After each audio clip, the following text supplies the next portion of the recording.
Today I wanted to talk about content strategy and in particular in planning for 2020.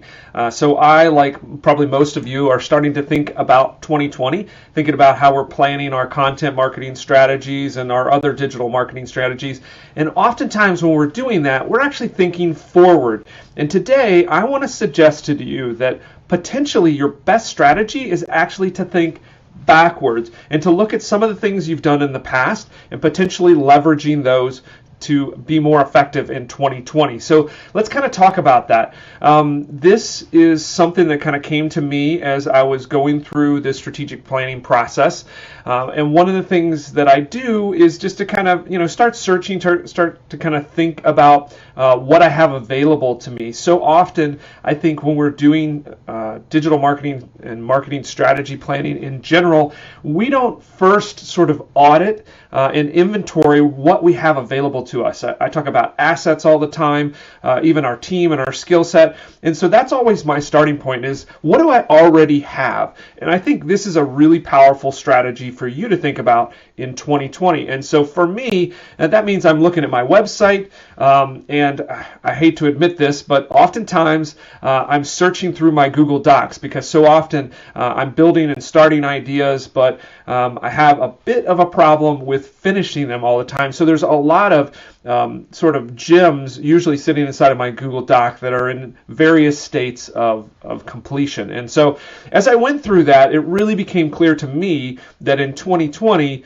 I want to focus more on some of the stuff that I've already produced and leveraging that up and making it more productive or bringing it current. I've been in this business with Kaleidico, which is my digital agency, for well over 15 years. So we have produced a ton of content. And so there's almost nothing in digital marketing that we haven't already registered some sort of resource on, some sort of opinion. And of course, over the time, digital marketing in particular changes a lot. And so there's going to be a lot of updating that should be done. And that's going to be really valuable to our audience because that stuff is sitting there. And it's a good possibility, since a lot of it ranks, that you will actually find it, but it's out of date. So we're really pushing that to the front this year. So in this video, I wanted to quickly share with you 11 exercises that you can do to improve your 2020 content marketing strategy. And these are literally just a step-by-step process to get more out of what you've potentially already put a lot of effort into. So let me go through these step-by-step, write them down, use them like a checklist. You can look wherever this video is posted down below in the comments section or discussion section. I will list them all out, and I have a couple of links that will help you as well. So check that out as you actually go through this checklist. So first and foremost, I always like to start with the end in mind. So what audience do you want to get the attention of? Do you want to potentially serve? And most importantly, what are they looking for? And so that first step, that exercise, is going to provide for you the information that you need for step two. And step two, I always like to start with a rough draft editorial calendar. And I would probably suggest that it might be topic specific. A lot of times it's really easy for us to kind of jam out a whole bunch of article topics. I use Google Sheets and literally just start to fill in the cells with as many ideas as possible. But one thing that I'm increasingly doing, because Google search is getting so much more sophisticated, is I'm actually thinking first about concepts and not specifically individual articles. And I think this is particularly helpful in this exercise, is to go at the category level first. So start this rough draft editorial calendar, put in the cells some kind of high-level categories that you think are challenges and pain points for the audience that you want to attract and the people that you want to serve with your business, whether it's a product or a service. That will lead us into step three, and this is going to look for the assets that you already have available to you. So I suggest that you search your website, or if you're like me, your Google Docs, and you're going to be looking for content that aligns with this editorial calendar and these concepts and topics that you've put in this spreadsheet. So start to find these things, pull out the URLs, or pull out the references maybe to the Google Docs or maybe your Word docs that are just sitting around on your desktop somewhere. start to align those items in with your content calendar. So you have a reference that, hey, I want or need to serve my customer with this particular type of content, and here's an example of it. It could be outdated, it could be incomplete, it could maybe even be a little bit off topic, but it's kind of your nearest sort of content that's available to you. And I really encourage you not to, or to resist the temptation to start to create new things. Really go looking for something that you already have that you can leverage in this process.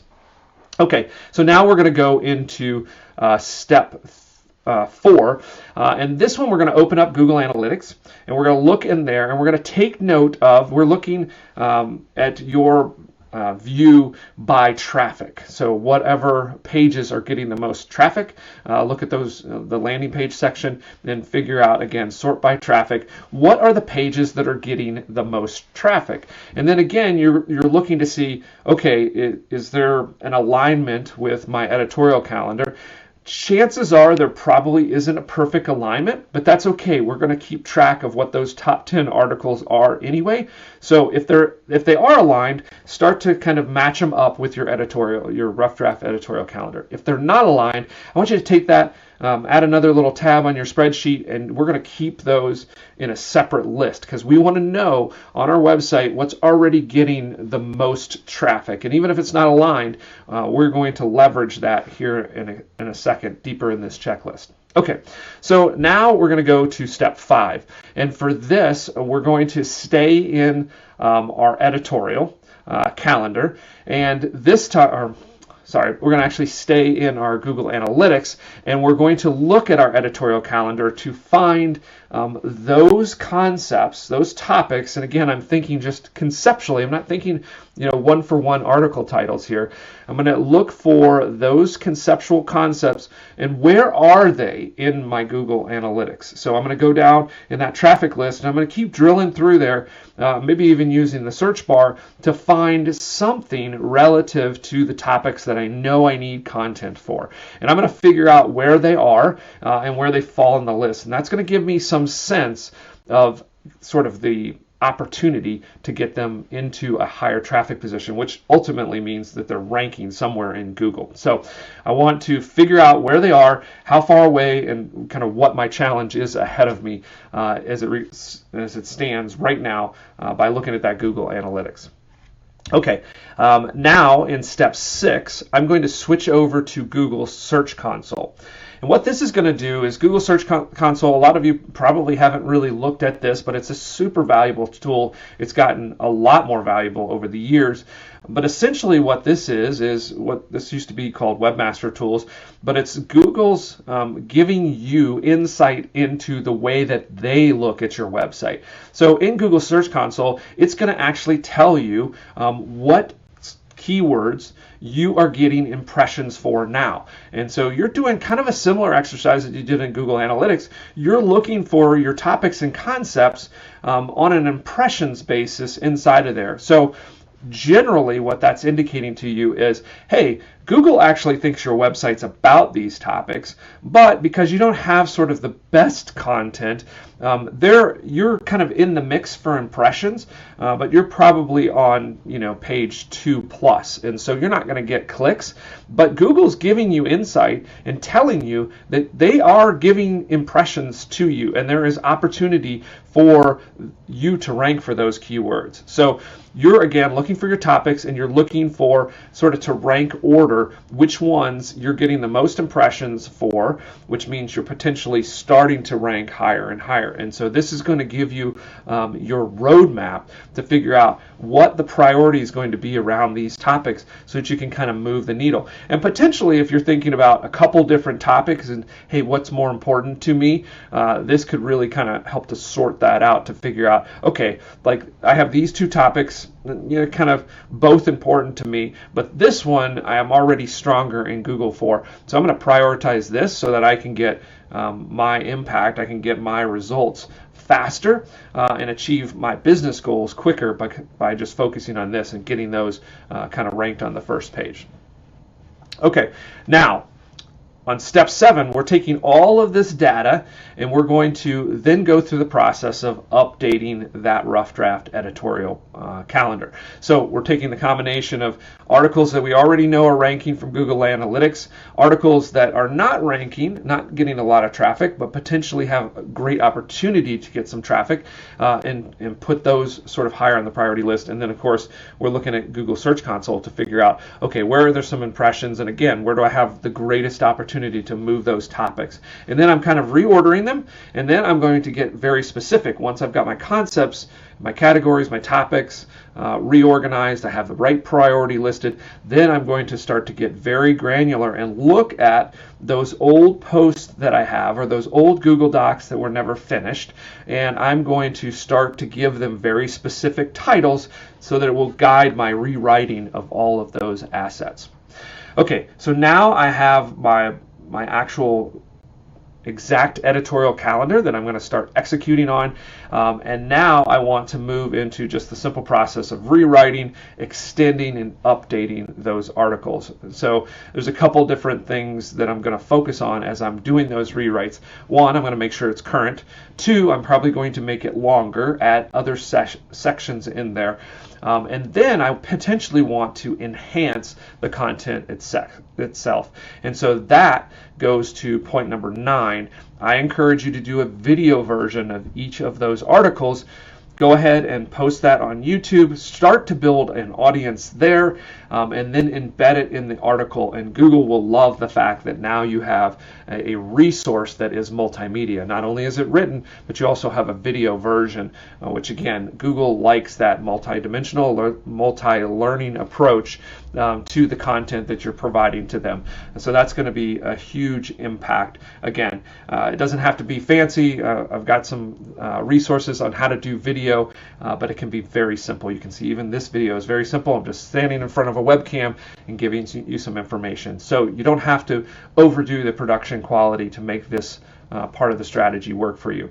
Then number 10 and 11 are kind of somewhat related. Now we're having to get some promotion around that article and actually get that traffic routed into or sort of shaped or flowed into that revised content. And so there's 2 ways to do this. Step number 10 is to use internal linking. So remember those 10 top articles that we had talked about before that are already getting lots of traffic, maybe not exactly aligned with what you want in your content calendar. You're going to find ways in that content, in that popular content, to link back to these newer sort of revised pieces of content, so that again Google will find it, and then potentially also your readers on these pages where there's already a traffic will see these additional resources that maybe they weren't able to discover before. So you can do that with some call to actions. You could potentially do this with recommended reading somewhere along there, or additional reading, are all good ways to make sure that you're internally linking back to those articles. The other thing that you want to do is within those revised articles, not to the same pages, but I also suggest that you actually link externally out to great resources, maybe ones that you hadn't looked at before, but you looked at in the process of revising those. So externally link out to strong content that's related and can potentially help that reader enhance their knowledge of whatever you're talking about. The other thing that you want to do is actually link them to your landing pages and your product pages from there. Again, most of the time people are reading the type of content that we're producing and that you're probably producing in order to solve a problem, a pain point, or a challenge. So make sure that not only you tell them how to solve the problem, but you get them to a place where they can actually get help in solving the problem, which probably means leading to one of your products or the services that you provide. Number 11, this one is super important, and I'm actually going to link to a great resource here from Dustin Stout, and that is how to begin to promote these posts in social media. And so often I see people just kind of taking a tool, maybe like Buffer, and Buffer's a good tool, but you can use it poorly. And what a lot of times people do is just automatically feed that blog post link into it, let Buffer sort of automatically throw it out to the different channels, and it's just a link post. But what Dustin Stout shows you in this article is encourages you to build out for each of these revised articles, or any blog post for that matter, actually build out 30 days of promotion. It only takes about 5 minutes. He's got a really clever way of doing it. He essentially kind of creates a database off of his article with some key items, and then he copies and pastes to make 30 iterations very quickly of this in a native way to each of the platforms that he's promoting on. So I'm not going to give you all the details of that, but it is a critical, it's number 11, but it's probably the most critical part of really making this content work for you, is to take that plan and his approach and make sure that you're promoting that content, not just one time and just sort of throwing it out there as an afterthought, but you're intentionally promoting and helping to kind of lead people in to that post over the next 30 days, and really getting some energy, traffic, and impressions on top of these posts. And then once that happens, Google will reward all of that activity with ongoing rankings that'll just keep sort of giving you more and more return value on each of these posts. So hope that helps. If you have any questions, would love for you to start a discussion down below here in the comments section. I will be in there personally answering with as much specificity as I can each and every one of those. And then, of course, if you need help executing this or around any kind of strategy, digital marketing strategy, or planning for 2020, I would love for you to talk to my agency, Kaleidico, and we have all kinds of incredible strategists who can help to build that plan for you and even execute it if it's needed. So, hope you enjoyed this. We'll see you next time.